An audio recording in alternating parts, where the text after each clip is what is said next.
This is Battlefield 6, code provided by Xbox. We're here on Xbox Series X. Be sure to like the video, subscribing. It's pretty cool, what can I say? So, yeah, it's Battlefield 6 on the Series X. How thrilling, how riveting. We're starting with the campaign, which follows a group of soldiers as they battle for America in the most patriotic Battlefield game ever created. Then there's the multiplayer as well, which we'll show later, obviously. And you know, all the technical stuff. It's all-out warfare, as Battlefield has become more like Call of Duty than ever before. It's the Call of Duty-ification of Battlefield. Battle in trademark large-scale environments, but actually fight in tight linear scenarios with a lack of vehicles, a lack of skill, and a lack of all-out open-scale combat and action. You like jets? They ain't in the campaign. This is Battlefield. So the story, yeah, there's this PMC group, Pax Armada. Somehow they are, you know, a juggernaut. NATO is just America now. It's just Americans. All you do is play as Americans. You fight with America. And, yeah, there's flags everywhere and stuff. And you literally, Western society's NATO is just made of American soldiers fighting against this random PMC group that's become a juggernaut across the globe. You go to a few main locations. There's, all the rock we're jumping down on here, but there's also, like, Brooklyn and Cairo and Tajikistan or something like that. I can't say that correctly. I try, but, you know, I just can't do it. Unless I nail it there, which, you know, let me know if I did or not, but I don't think so. So, yeah, this is Battlefield 6. You'll go on a bunch of campaign levels. I think it's the weakest campaign of the series, honestly. It's not great. It's got vibes like Battlefield 3, but Battlefield 3 campaign wasn't anything special. If you think it was, that's great, but you need to replay it because it just, yeah, had some cool moments, but not this campaign, but the Battlefield 3 one. So, yeah, it's like about 5 hours long. It's not a bad length, honestly. It's about standard for a shooter game. And it's got some cool moments in it. It's got some pretty light thematics that don't really fully come to fruition. You play as this squad. I keep mentioning that because you literally do. You play as the squad. There's a handful of you, and you will switch perspectives depending on which mission you're playing. So you're sort of like switching between who you're taking on in a particular situation. But your squad's always there. Like, we're playing as the Gecko. I don't know why they call her the Gecko. But you've got Carter, and then there's Murphy. And Murphy seems to be kind of the central character of your squad. Seem to play as him the most, but you do play as different individuals that have different strengths. Would you notice that they have different strengths if the game didn't tell you or visually show you? No, they're pretty much all the same. They're all super-powered soldiers that get the job done and are pretty, you know, nigh invincible. The enemies, they just sort of stand there and kind of get shot. Ah, I actually missed that. I felt like that was right on there. I feel like with bullet drop, that should have been like a pretty dead-on thing. I guess maybe not enough distance for bullet drop? I don't know. Maybe not. Anyways, doesn't matter. So, yeah, you just kind of stand around, shoot them. There's different difficulty tiers, so it goes easier, it goes harder, depending on, you know, what you select. Some collectibles to find. The missions are incredibly linear. Sometimes you're in a vehicle, sometimes you're on foot, sometimes you're on foot and you get in a vehicle. And you go around through these very scripted setups and into these cinematic moments, and you just kind of like battle it out on these locations. The sense of scale really isn't like there anymore in the campaign stuff. It's very, very tight gameplay and combat. So what you've been seeing here, from the technical perspective, this has been like the balance mode, so this is sort of your fidelity mode. Everything is outputting 4K, but it's all temporally scaled from a lower resolution threshold. So this is taking 4K from like 1080p at 60 FPS, but it's a dynamic 1080p range. It looks pretty crisp, it looks pretty clean. You can also switch over to the performance mode, which we'll be showing for the rest of the game. The performance mode is targeting 120 FPS. You're getting more towards like 80, 90-ish FPS, but it could go up to 120 in the future with a more powerful Xbox, as I'm imagining we're gearing up and preparing for the next Xbox down the road, assuming that does happen. But anyways, yeah. So that's kind of your visual setup here. There's HDR support. There's spatial sound, Dolby Atmos, and DTS:X. So for the performance mode, again, it's the same thing. It's trying to output 4K. It's trying to go to 1080p internally. It's just a much lower, blurrier threshold, but you do get a lot more frame rate if you have the TV that supports it, which is, 120 hertz display, so you get to go up. And yes, it's quite a bit more fluid.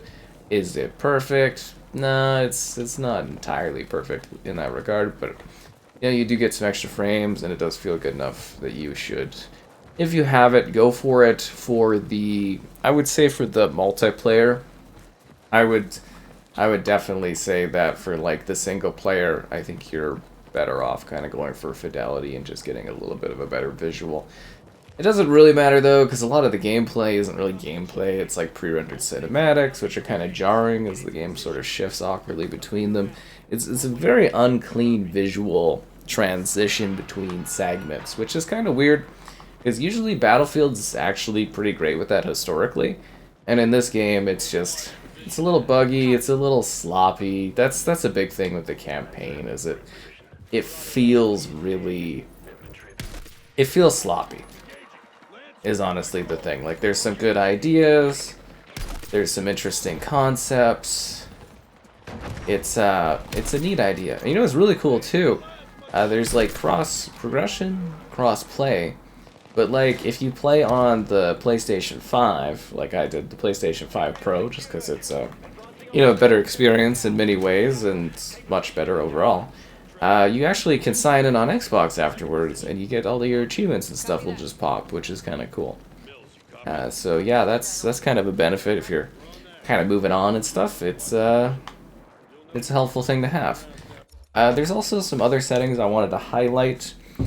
Gameplay, no, that's not it. Controller, mouse, and keyboard support. There are FOV options, vehicle, weapon, FOV wide or not, various blur settings, chromatic aberration on or off, visionette, film grain, and I think there's some audio stuff. And then if you want to see the portal stuff, you actually do need to have show player created content on, because that one is strangely off by default. And there's a streamer mode, but that's just for like whether or not people see your handle or name in the online multiplayer portion of the experience. So that is kind of your technical setup there for this game as far as the visual settings. I wish it was a little bit more exciting from that perspective. They've definitely gone away with native resolutions and moved towards something a bit more like, I guess you would say, temporal, just like all of the games do these days to achieve more, I guess, the detailed, dense environments. Because that was a funny thing, is like Battlefield for the Xbox One X was literally just doing like native 4K stuff, and it is interesting to see that change up here for this particular thing. But yeah, it's pretty much a shooting gallery.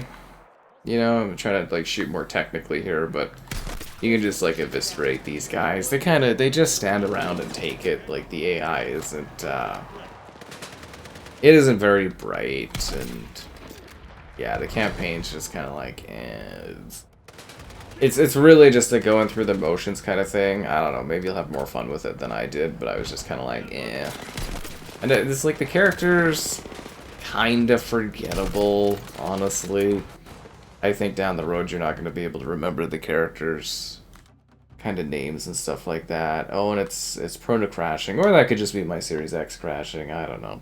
It's just, what the console is at this point. It's just how she goes, and it crashes sometimes in this game. It seems to crash. I don't know if it crashes for other people, but my Xbox is always crashing. It's more of like, when isn't the Series X crashing when I'm going to play stuff, which is a bit of a bummer, to say the least. But hey, you get to see some of the menu, which is really, really riveting and exciting. And as we switch to multiplayer. This is the multiplayer portion of the experience.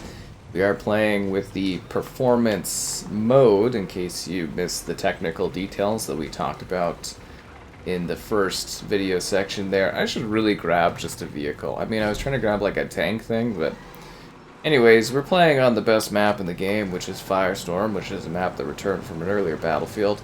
The multiplayer portion of this game is the strong suit of this experience, where you will fight across a range of environments and maps, many of which are again mirroring exactly the campaign, so you do get a situation where you are feeling like the maps are very, very similar in nature. You got a few in Brooklyn, you got some in Cairo, you got some in Tajikistan, I believe is the... that's not saying that correctly. I don't know why I don't give up on that. And, Firestorm here. So, the maps are not large. They're very tight. It is the Call of Duty-fication of Battlefield, which you're either into, or you're like me, and you're kind of like, oh, I was promised more large-scale maps. Like, if you played the beta, which I don't like to say in reviews, because, you know, beta is something beforehand, usually, if that happens. But if you played that, you largely saw what this game has to offer. And, yeah, you know, the scope of it, and, you know, there were not larger maps. So, yeah. The multiplayer maps are well crafted. They provide ample amounts of cover, if not almost too much cover, some would say, compared to 2042. As it does lead to these situations where if you play something like Breakthrough Mode, the opposing forces literally cannot break through, unless you're playing on the beta maps, which were adjusted to, you know, make that more possible. But yes, Breakthrough is basically broken and quite unplayable, which is sad because I am a Breakthrough player. Yeah. Conquest is, you know, still Conquest. There's still a good amount of vehicles and stuff, but in the other modes in that, there is quite a de-emphasis of vehicle play. Actually, this is very overall, depending on the map you're playing on, Firestorm's really good for vehicle stuff. Even though, again, it's not really one of the large battlefield maps, if you think about it, right? But, you know, it's good for vehicles, and it's good for the large-scale action that you would maybe hope for, as far as, you know, attacking, sending players to go to different places, controlling the map, and yeah, you get the gist of what I'm saying. I should touch on the destruction elements of it. They are a lot better than they were in 2042, but at the same time, destruction is definitely more of a visual, like, facade, as opposed to sort of a meaningful thing that, like, carves up maps. Some buildings you can kind of take out, sort of ish. Why not just hit me with the paddles initially? And drag me along for a bit? It's like, okay. Actually, I want to make a comment. I think if you're a medic and you go to hold X on someone, I think you should automatically paddle them as opposed to drag them like it does for other players. It's a thought that kind of popped in my head as I've been playing more of this game. But, yeah, no, you've got a few different modes. Obviously, Conquest, there's the, well, Conquest, which is what we're playing, and then there is Breakthrough, and then we've got, like, some attack and defend, escalation stuff. There's some different modes that are trying to, like, mix things up a bit more, which is good. There's some smaller scale stuff, you know, a King of the Hill kind of thing, and, yeah, if those are what you're into, I mostly just play Breakthrough and I play Battlefield, but, yeah, it's severely lacking in vehicles and methods for you to break through if you're attacking. It's not well done. It's very, very poorly set up. Which is disappointing, but, you know, that's how the cookie crumbles in Battlefield. So, anyways, multiplayer largely is fine. As I said, there are a range of, you know, setups that you can fight in. There's players battling each other. Why do I have this thing over? Is there something on my face? Why is there like why am I like I'm in BioShock? Am I wearing like a thing over my head? I think it's just glitchy. Okay, sure, why not? Yeah, it just flickers in and out. I think it thinks I was in the vehicle, but I never ended up going in the vehicle. I'm guessing. I think it's just a bug. That guy didn't die? Really? He was almost dead, I guess. Teammate, do you not see him? He's right there around the corner. Anyways. It plays fine, it plays decent. You know, it's fun at times. I'm really burned out of it, but I've played quite a bit of it at this point, which is, yeah, I've played a lot of it.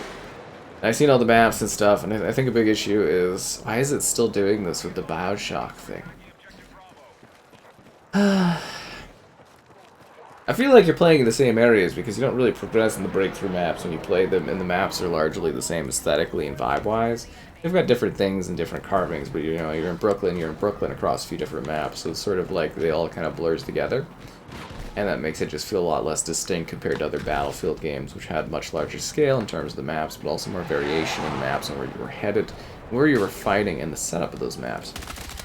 You know, of course, I hope that they fix this over time, as the foundation and the bones here are pretty good for multiplayer. We just need more maps with different thematics, you know, maybe something naval, maybe a little bit more emphasis on the ability of, say, jets, because some of the maps are just far too tiny, and some of the maps definitely are lacking in vehicle action for combat and stuff. And I think that's definitely quite noticeable. It's nice to see the more formal return of the class system.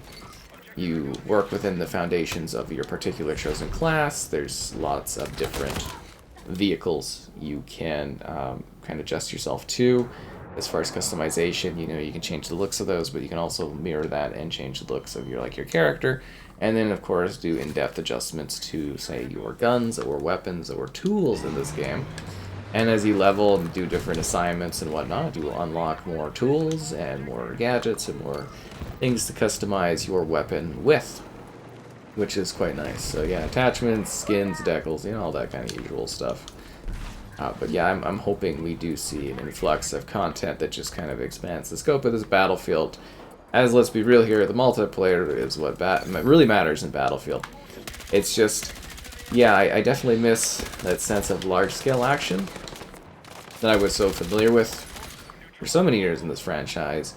And something I actually think 2042 does have a bit of an edge on for this game is just, like, the scale and all-out warfare and such like that. Like, there's some really good stuff in here. There really is. Like, it can be quite fun to play and quite enjoyable.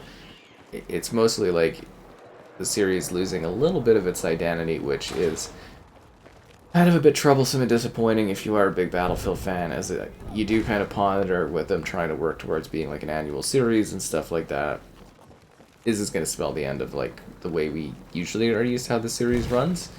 And that could be a bit of a worry as they aim to try to capture more of that Call of Duty market, which of course is a larger market, but it is worrisome to see perhaps the franchise not be the type of game it's always been for, you know, decades at this point, right? Like it's been around for quite a while, Battlefield. So hopefully that is not the case, and they course correct a little bit there, and yeah, you just get some larger maps, and who knows, maybe down the road this will be something where it's like, yeah, no, they really nailed every aspect of it. It's hard to say at this point, but from what I'm kind of seeing at this point, I'm kind of like, I really need more variation. I need scale. I want vehicles, and I need breakthrough fixed. Which is quite a lot of issues. Honestly, it's quite problematic from various perspectives that are at play here. But it looks fine, looks good. I will say, oh, I am on fire in a bad way. Oh no, I fell. That sucks. Yeah, that's not good. I will say it looks fine. It is actually like decently blurrier when you go for the performance mode, the higher frame rate, but you do get that fluidity, which is nice. I think that's going to be a lot more personal preference for what you try to achieve, but the game looks okay. The campaign, definitely a bit of a weaker point in this one for this year, which, you know, Battlefield campaigns have never been the strongest, but I was kind of hoping that it would be a little bit more ambitious, if that makes sense. But is that in the game, or is that in real life that there's sirens going off? Oh, that's in real life. Okay. Yeah, somebody on the big road must be speeding or something, or I don't know. Anyways, I was kind of like, are those sirens in the game? I was like, this is weird. And I was like, no, that's outside. Anyways, yeah, no, Battlefield 6 is a very interesting title. It's a solid Battlefield experience. Yeah, some fun. There's some issues here or there, but if you go in and you play multiplayer, I'm sure you'll have some fun and some okay times doing so.